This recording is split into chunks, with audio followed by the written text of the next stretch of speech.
Bakit kaya sinabi ni Jesus na kailangan nating ipanganak uli sa Espiritu?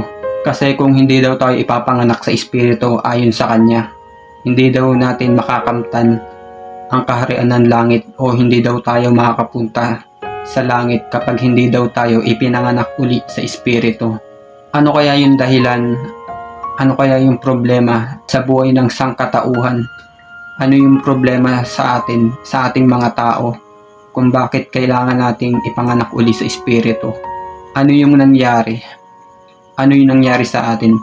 Sabi sa John chapter 3 verse 3, tandaan mo ang sinasabi kong ito, malibang ipanganak na muli ang isang tao, hindi niya makikita ang paghahari ng Diyos. Sinabi niya dito, ipanganak na muli. Ibig sabihin, dati tayong buhay sa Espiritu at namatay at kailangan uling ipanganak. Dahil kung mananatili tayong patay sa Espiritu, di tayo makapasok sa langit. Ang problema sa atin kaya tayo namatay sa Espiritu o namatay yung tunay nating katauhan dahil sa mga kasalanan. Ano yung dahilan kung bakit namatay tayo sa Espiritu? Ephesians chapter 2, noong unay patay kayo dahil sa inyong mga pagsuway at mga kasalanan. Sinusunod ninyo noon ang masamang takbo ng mundong ito at napailalim kayo sa pinuno ng mga kapangyarihan sa himpapawid.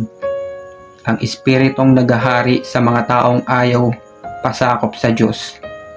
Ang totoo, tayong lahat ay dati ring namumuhay ayon sa pagnanasa ng ating laman at sumusunod sa mga hilig ng katawan at pag-iisip. Kaya't sa ating likas na kalagayan, kabilang tayo sa mga taong kinapupuotan ng Diyos.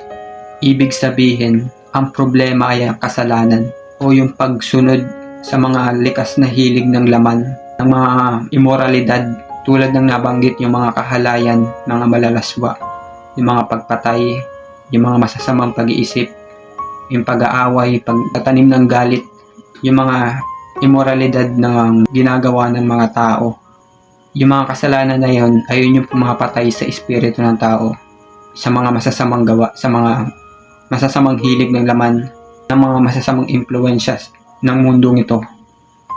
Paano naman tayo mabubuhay uli sa espiritu? Paano mabubuhay yung espiritu natin uli para mapabilang tayo sa kaharian ng Diyos?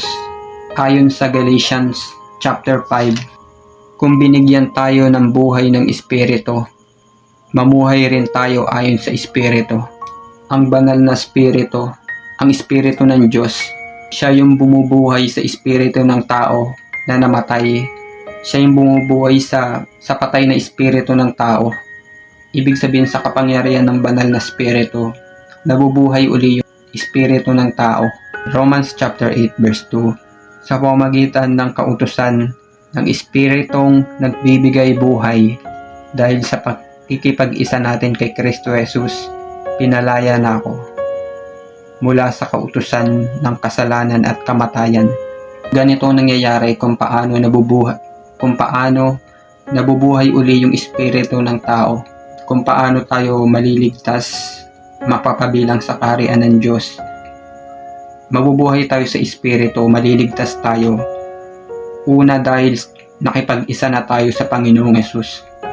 At kung matagal ka ng believer, kung matagal ka ng sumasampalataya sa Panginoong Hesus, kung matagal mo na siyang tinanggap sa buhay mo, kailangan mo ng tulong ng banal na espiritu. Isa sa pinangako ng Panginoong Hesus bago siya umalis sa mundo, bago siya umakyat sa langit, ipinangako niya yung banal na espiritu na magiging gabay natin, tayong mga iniwan niya, tayong mga Kristiyano dito sa mundo. At ang banal na espiritu rin kasi yung tatak sa isang mananampalataya na talagang mamanahin niya yung kaharian ng langit pagdating ng araw. Sa sarili nating kakayanan tayo mga tao, hindi natin kayang mamuhay sa kabanalan kung wala yung tulong ng Diyos. Siguro it's time to pray to the Holy Spirit. Buksan mo yung puso mo at tanggapin ang banal na espiritu sa buhay mo.